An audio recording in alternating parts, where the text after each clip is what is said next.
what'll you have? Pabst Blue Ribbon, Pabst Blue Ribbon beer. And now, Pabst Blue Ribbon presents transcribed Frank Lovejoy in Night Beat.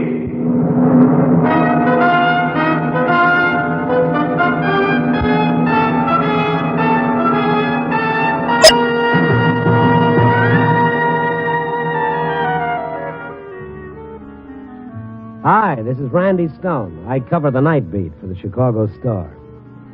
You know, it's a funny thing, a night off.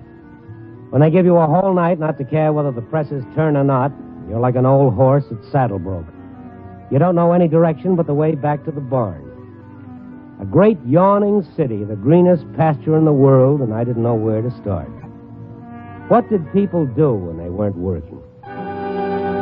It was habit, I guess. It took me to Rush Street with its little nightclubs and cabarets. People always seemed to have fun on Rush Street. And besides, you could feel comfortable sitting alone at a bar in the hazy gloom. Randy, it's good to see you. What'll it be? Well, I'll leave it up to you, Gus. Make it something festive. What's up? You win the Pulitzer Prize? Oh, no, it's my night off. Oh, night off, huh? Yeah. Well, what are you doing out alone? You ought to get yourself a date. A night off is no good without a girl. Well, you know how many girls sit by the telephone waiting for a guy that's half owl and half newspaper man to call? The statistics would startle you. Well, just the same, it seems to me you ought to have some special girl, a nice fella like you. Why, Gus. No, I mean it. Now look at me. I'm no great shakes. I've been tending bar all my life. And that ain't no occupational congenial connubial bliss. You know what I mean? Yeah. But come September, I've been married 10 years. Oh, that's good, Gus. That's great. I envy you. Well, that's what I'm getting at. That's my point. I'm just an ordinary guy, see, and I got a girl. Now, it seems to me that a guy like you in an exciting job that takes him around where he meets a lot of dolls, you know what I'm getting at? Yeah, I do, and I wish I didn't. Now, in my business, I meet all kinds. Good Joes, bums, class. You get so you can tell who fits with who. Yeah, well, that figures. Well, that's exactly what I said to myself when you walk in. Randy and her. It figures. The same type. Intelligent, mature. And she's good looking. Look, Gus, it's a little early in the evening to get befuddled, and I'm afraid I don't follow you. Who's good looking? Why, that girl down there at the end of the bar, sitting all by herself. Oh, that brunette in the white dress? Yeah. What do you think? You like to take her out tonight? Well, I could get used to the idea. You know her? Well, no, I don't know her, but I... Oh, well, then why bring it up? Oh, now, Randy, don't get sore. I was only thinking of you. Well, then mix me a drink. That's all I came in for. Oh, okay, Randy, you bet. But a drink ain't the answer, no, sir. Can't nothing make a man feel high like when a woman looks at him. In a special way. You know what I mean? It was a pleasing thought and a disturbing one. As Gus worked his magic alchemy back at the bar, I worked on the idea, and from time to time I looked at her in the mirror. She was studying her drink pensively, kind of sad, turning the glass round and round in her hand as though she had something deep on her mind. I was openly staring at her when her eyes met mine in the mirror. Her face became suddenly animated, and she smiled at me. Hi. Hi. I'm superstitious about drinking alone. Oh, what a coincidence. So am I. Life's full of coincidences. Well, believe me, I'm all for it. Well, mud in your eye? To you. No. Tonight it's to you. Just to you. You're wondering about me, aren't you?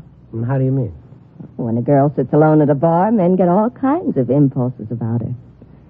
Some want to protect her, and... Well, what did you think when I smiled at you in the mirror? Well, yeah, I guess you summed it up. You're lonesome, aren't you? Well... Lots of people are lonely. Do you mind if I call you John? Well, it's a good plain American name, but my name happens to be Randy. I'll call you John. You call me Mary. Mary, Smith? How did you know? Instinct. Well? Well, what? You haven't asked me why I'm alone tonight. Well, I figured that was your own business. I was stood up. I had a date, but he didn't come. Well, he should have his head examined. That was the right line, John. Well, I try, Mary, but I don't get much practice. You mean you don't look at other girls? Well, just window shopping. Well, how about all those girls that come in the bank? And what about the girls who work in the bank? The bank? You wouldn't have me mixed up with some other fellow, would you? Now, how could I ever mix you up with anybody? Yeah. Buy me another drink, John? Oh, yeah, sure. Gus, refills here. Better make mine a double.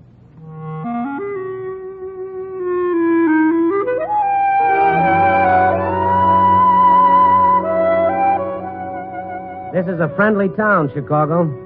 You find them everywhere, these little dolls. But Mary Smith, or whatever her name was, didn't fit into the pattern. She said all the right words, but there was something elusive about her. If I could use a word that's been out of use for a long time, she was a lady. She looked younger than I'd first thought. She was no more than 25. There were no rings on her fingers, and, well, I wasn't going anyplace anyway. Gus put the refills in front of us. I picked mine up, raised it, and turned toward her. But she'd suddenly gone cold on me. She was tense, and she was staring into the mirror as though she'd forgotten that I was there. I followed her gaze. There wasn't anybody else at the bar except a man with red hair. He sat at the other end of the bar nursing a beer, and he wasn't paying any attention to us. Let's go. Thought you wanted another drink. I don't want to stay here anymore. I want to go. Oh, sure, but I got to pay the tab first. Hurry, I'll wait outside for you. Gus, check. Hey, yeah, Randy. That'll be $3. Okay. Hey, come on down here. I want to talk to you. Gus, I'm in a hurry. Randy, listen, I think maybe I gave you a bum steer. What are you talking about? Well, the minute you sat down with her, a guy starts asking all kinds of questions about you. Who you are, where you come from, what's your racket. A guy? What guy? Well, that guy over there, the guy that's... Oh, that's funny. He was there just a minute ago. Didn't you see him? At the end of the bar. A guy with red hair.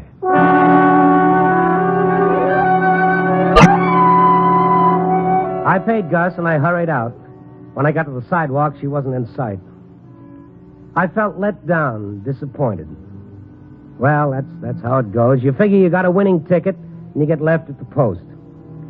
I was about to go back in and continue the fat chewing with Gus when a cab pulled up, and she was in it.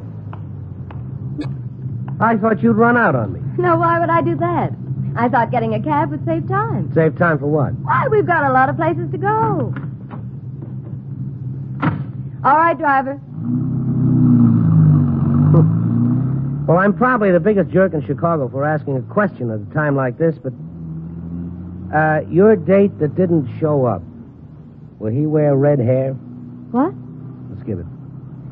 I love riding in a taxi, don't you? Mm-hmm. I'd like to know where I'm going, though. I never can remember. What do you call it when you go in and out of bars? Pub crawling? That's it. We're going pub crawling.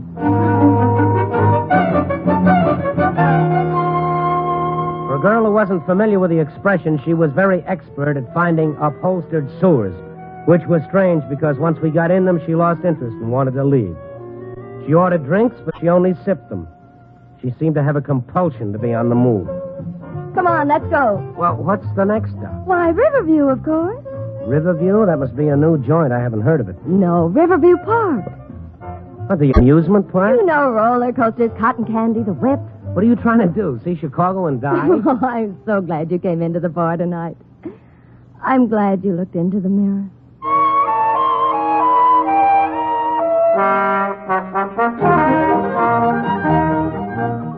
So we went to Riverview Park. We ate popcorn and hot dogs.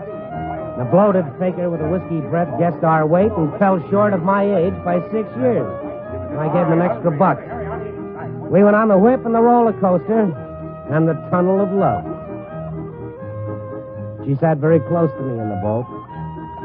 Yes, I felt tempted to kiss her as we went through the dark, dank tunnel. The boats were full of teenagers necking, and, it didn't seem the place. But as we came out into the lighted park... Okay, everybody out. In the boat. I'm surprised at you, John. What do you mean? You didn't kiss me. Didn't you want to? Bud, 2 more tickets here. We're going through again.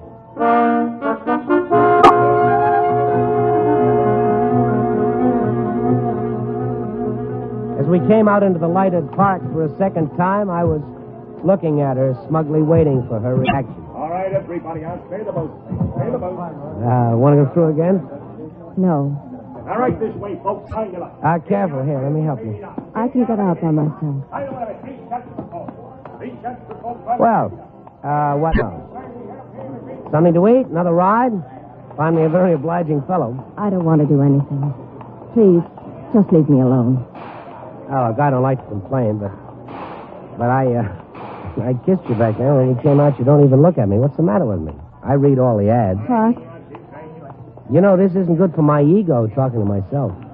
All right, take your chance. 3 shots for a quarter. Everybody's a winner. Get the little lady a baby doll. Shoot the birdies back. Get the little lady a A baby doll. doll. Get me a doll. 3 shots for a quarter. A The quarter. baby doll in the blanket. That's the one I want. How much are the dolls? No, you can't buy 'em. You gotta win 'em. 3 shots for a quarter. Knock the birdies down. Knock 'em all down. You win a baby doll. Here you are, Mac. Rifles all loaded. Show what a good shot you are for a quota. Okay. I never had much luck with these things. Oh, and it's too bad you missed. Try again. Here you are. It's all loaded.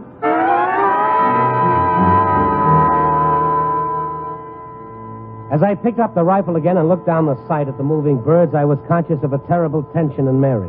But my concentration was on pulling the trigger. Don't. Oh, please don't. Don't. Oh, don't. I turned around and she was screaming hysterically, running blindly down the midway. Mary! I dropped the gun on the counter, but before I could take after her, a man shoved a doll into my hand. Your doll, Stone. Thank you. Mary! Excuse me. Please let me through, will you? I'm sorry.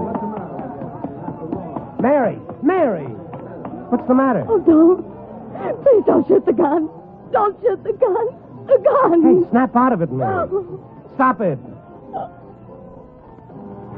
Mary, you wanted the doll? Well, here it is. What? Oh, you got it. The one I wanted in the blue blanket. You won the doll for me. Won it? No.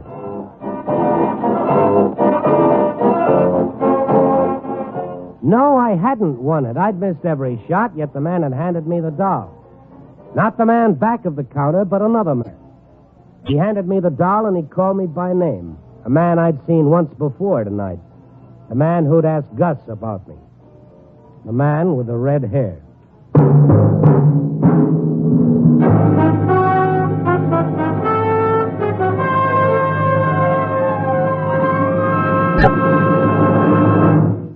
We return in just a moment to Night Beat, starring Frank Lovejoy as Randy Stone. Here's a summertime snapshot of pure eating enjoyment, the good old American way. A nice, tender, juicy hot dog smack in the middle of a fresh toasted roll. And right next to it, ready to refresh and quench your thirst, a tall, cool, foaming glass of smooth, delicious Pabst Blue Ribbon beer. Just put yourself in that picture. Mm-hmm. You'll find Pabst Blue Ribbon has a taste all its own, a more satisfying taste, a more sociable taste no other beer can match. No wonder it makes good foods like these taste better. Listen. Here's a list of foods to choose for picnics, parties, barbecues.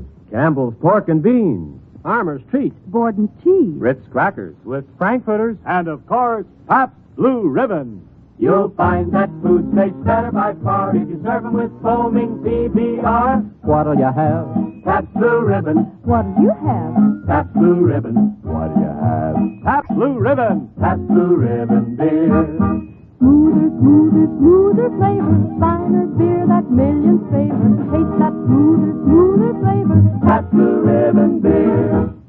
Tomorrow, for sure, pick up several convenient Pabst Blue Ribbon Handy 6 cartons, packed with 6 space-saving cans. Or get the money-saving case of 24. Any way you buy it, it's the same famous Pabst Blue Ribbon flavor.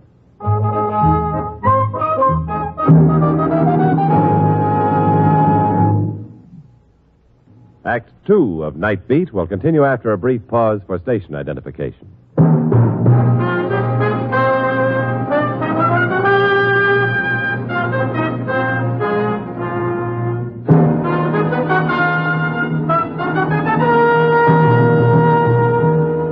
And now, back to Night Beat and Randy Stone. The night had a touch of madness to it. She'd wanted to be called Mary, and she'd called me John. I'd gone along with it. I thought it was just her way of lending dignity to a pickup. But now her hysteria and the man with the red hair shoving the doll into my hands and then disappearing. This had changed the whole picture. We'd walked away from the concessions to the edge of the park where it was quieter. All of her attention was now focused on the doll. I'll always keep it. Always. You don't have to woo me anymore. What do you mean, John? And you can drop the John stuff. My name is Randy Stone. Look, I've gone along with this make-believe because I thought I wanted to. I was in the mood for it. I thought when you smiled at me in the mirror, you just wanted to have some laughs. I did. Oh, I did. What about the man with the red hair? I don't want to talk about it. Would he be a detective? Who? The man with the red hair. I suppose you're married and your husband's old-fashioned. He doesn't like you picking up strangers in bars. How can you say such a thing to me? Well, are you married? No, I'm not. No. Let's not talk about it.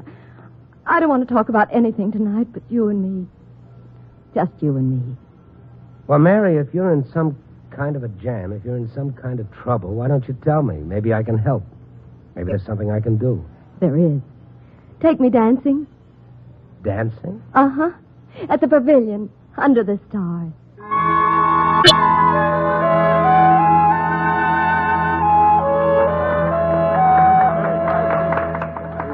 Our tickets ran out with the mellow music.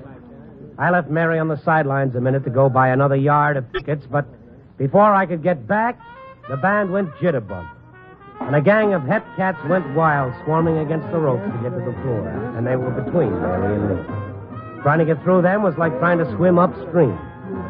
By the time all the cats were on the floor, I couldn't find her. She was gone. She disappeared.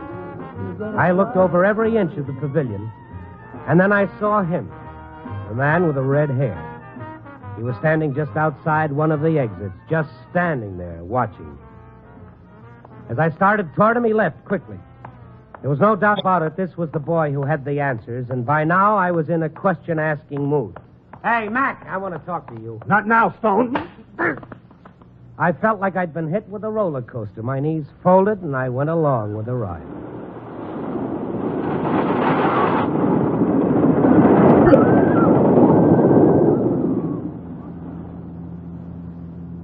The sound had changed. I felt the motion before I recognized the new sound. I was dizzy and my head hurt. It was a motor. Yes, it was a motor. I was in a car. I opened my eyes, blinked a couple of times. I was in the back seat of a taxi. Driver. You okay now? Stop the car, will you? You bet, bud, in a minute. Stop it now. We're almost there. We're almost where? Right up here in the middle of the block. What? Tony's.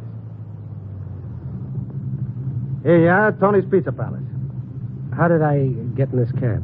Your friend put you in. Hey, you really hung one on. You were feeling no pain, believe me. Well, that's a matter of opinion. You say my friend put me in? Yeah. Big guy with red hair. Said to drive you here.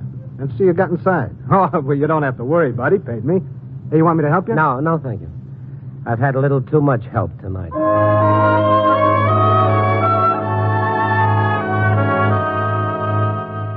The cab drove away, and I stood and looked at the cheesy little pizza joint where he dropped me. The sign that badly needed paint still said Tony's Pizza Palace, although Tony had sold it a year ago. It used to be the place to go late at night if you liked sentimental Italian ballads with your pizza. Tony had been a half-baked opera singer, so he furnished entertainment along with being chef, waiter, and mine host. Now the place belonged to a sourpuss who never came out of the kitchen except to take your order. I was curious. I went inside. Yep, she was there. Hi. What are you doing here? What happened to you? What happened to me? I lost you. You went to get tickets, and I couldn't find you afterwards. Kids, that crowd. Why did you come here? Tony's? Oh, I knew you'd come to Tony's. Oh, you did. You didn't have to be quite so forceful with your invitation. Here he comes. Listen, Tony's going to sing for us. Well, that's not Tony. Shh, quiet. There's no tomorrow when love is new. There's no tomorrow. There's no tomorrow. This song meant something to this girl. And what did it mean? The man who wasn't Tony was singing it to her, and she was listening with her heart. She was looking beyond everything into some memory that was rare and special, and I felt like an eavesdropper watching. Well, would you like him to sing something else? Not tomorrow. Not tonight. You want him to sing something else?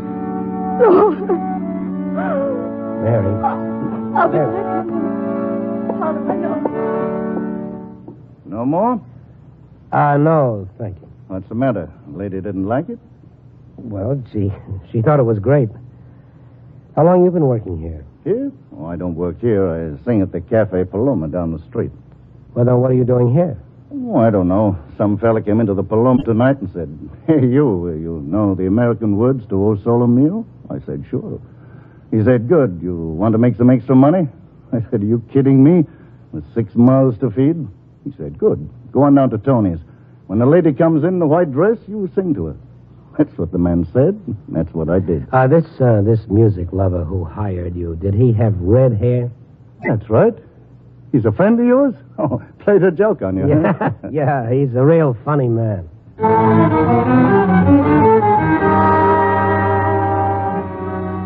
Most women who've just had a good cry have swollen faces and powder streaks, but something had happened to Mary.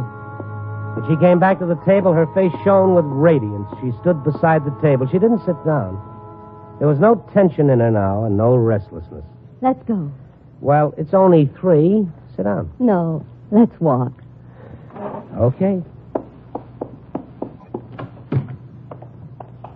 You're going to think that this is corny, but let's go down to the lake and watch the sun come up, Mary. Oh, it's not corny.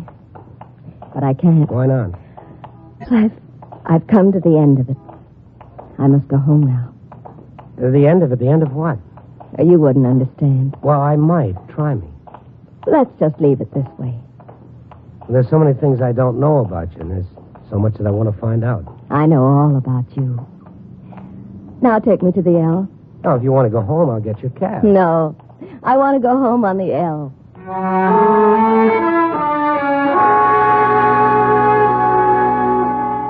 She carried the doll in one hand, and she tucked the other in mine. Funny, I'm out every night at this hour, but I never noticed what a beautiful city it is. Even the L. I'd always thought of it as just a dirty, rattling noise in the night, and now it was a silhouette in steel. We walked up the steps to the platform, and there was nobody there but us. In the distance, I could hear it, just a vibration at first, and then a sound. The L's coming. I'll have to say goodnight now. But I'm going to take you home. No. Oh, I just can't leave you here. Please, Randy. Or when am I going to see you again? I don't know. But you can't just... You called me Randy. I'm glad it was you, Randy. I'm glad you were the one in the mirror. Goodbye. Now, Mary, wait.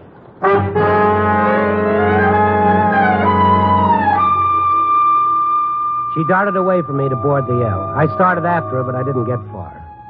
The man with the red hair materialized out of the shadows and blocked me. The L roared off, taking her with it. Sorry, Stone, it's the end of the line. Now, wait a minute. What do you think you... Go ahead. Slug me if it'll make you feel any better. Knock my head off. I've got it coming. Now, save the sympathy. Just give me the answers. I had to knock you out, Stone.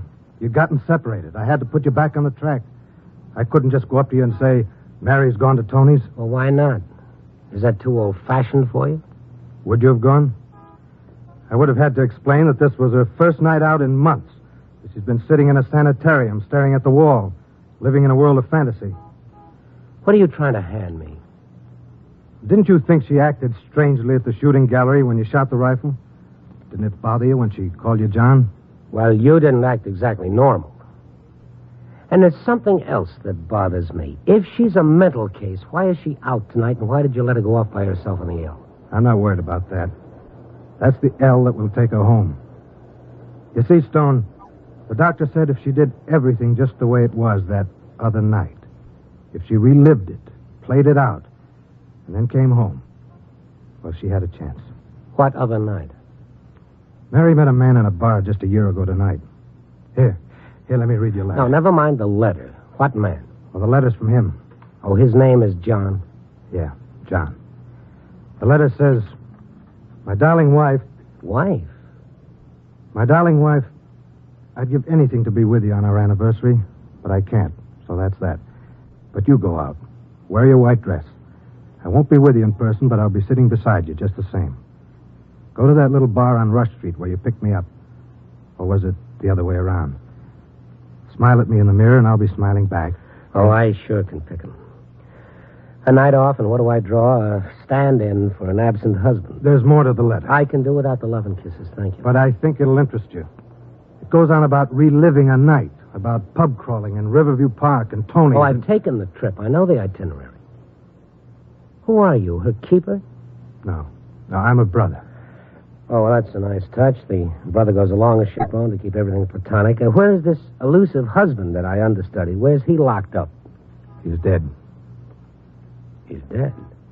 The letter was written in a foxhole in Korea. He was killed 2 days later on Heartbreak Ridge. Oh. So you see now why I couldn't tell you? Oh, yeah, sure. Well, I'll see you around. You did great, Stone. Real great. Yeah, I know, great. Red. Yeah? What's your name? Sam? Sam what? Don't try to find her. Give her time. She may work out of this, and then again... Look, Stone, if she ever asks about you, if she ever wants to see you... Sure, I know. You'll look me up.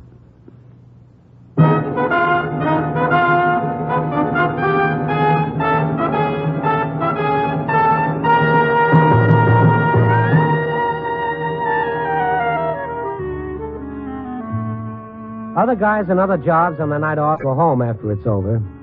Me? I've got a story to write about a guy I met on his night off and a lady who evaporated in the mist.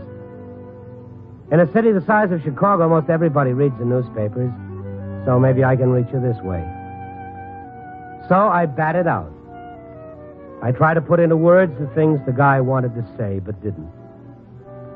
The story is finished. It isn't adequate, but it'll have to do, because after all, it is my night off. I get one last horrible thought before I turn it in. What if she reads the competition's paper? Well, I'll have to take that chance. Copy, boy.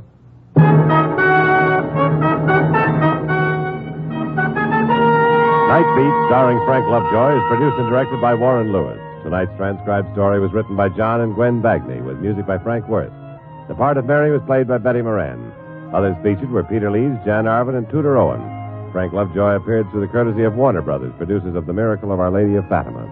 Listen next week at this time, and every week, as Randy Stone searches through the city for the strange stories waiting for him in the darkness.